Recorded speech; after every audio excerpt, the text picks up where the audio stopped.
meron pong bumisita sa amin na isang vlogger, si Kabubulok TV. Ang content po niya, pampatawa. Pag-entertain sa mga tao, lalong-lalo na sa mga stress. At nandito siya ngayon. Tumutulong sa amin sa pagpintura. Yeah, kausapin natin dito si Kabubulok TV. Hello, sir. Kumusta? Maraming salamat.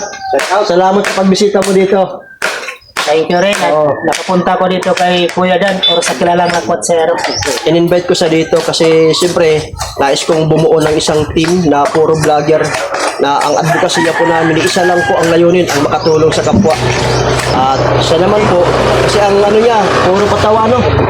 Puro mga pero ano siya, nandito siya ngayon sa amin. At guys, paki-suportahan naman po natin si Kabubulok TV, paki-follow at subscribe po sa YouTube channel niya at saka sa Facebook page po niya, paki-follow po guys. So, ikaw, promote mo rin yung page mo. So mga idol, magandang hapon. Siyempre dito tayo ngayon sa Kapirawan. Account ko po ay Kabubulok TV. So sa YouTube channel ko po, pwede nyo po dong mapanood yung Kabubulok page lately. Pwede nyo doon mapanood. Kasi ako rin, nanonood ako ng mga videos nyo. Natatawa ko kasi entertainment talaga. Maganda naman. Pero sumama ka na rin sa amin dito. Para, iba kasi yung mayroong team. Masaya. Gusto ko pong makatulong sa mga kapwa. Ako ngayon, sa totoo lang, di naman ako naghihirap kasi malakas pa ako. Pero kung sa perang pag-uusapan, hindi ko mapangako na maraming pera ako. Gusto ko lang talaga makatulong sa mga kababayan natin o mga kalugar. Siyempre na yung mga matatanda, talaga doon talaga tayo nakapokus kasi sa totoo lang yung mga matatanda talaga, bihira na yan makahanap ng pera. Tama. At alam mo, hindi naman yung kailangan yung may pera ka. Mayroon ka man, mamalaki o maliit, ang importante nakakatulong tayo sa kapwa. Ang galing sa puso mo.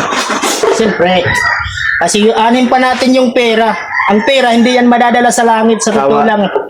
Kahit sino man sa atin, kahit maging mayaman ka man, hindi mo yan madadala sa langit. Pero ang pagbigay mo sa kapwa, yun ang alaala nila kahit wala ka na dito. Tama. So kailangan habang buhay pa tayo dito sa mundo, gumawa tayo ng mabuti sa kapwa. Siyempre, hanggang tayo nabubuhay mga idol, sa totoo lang, gawin natin yung pinakatama, iwan natin yung mali. Hindi tayo naging perfecto. Pero sa totoo lang, maging perfecto kapag makatulong ka sa kapwa. Yan, correct.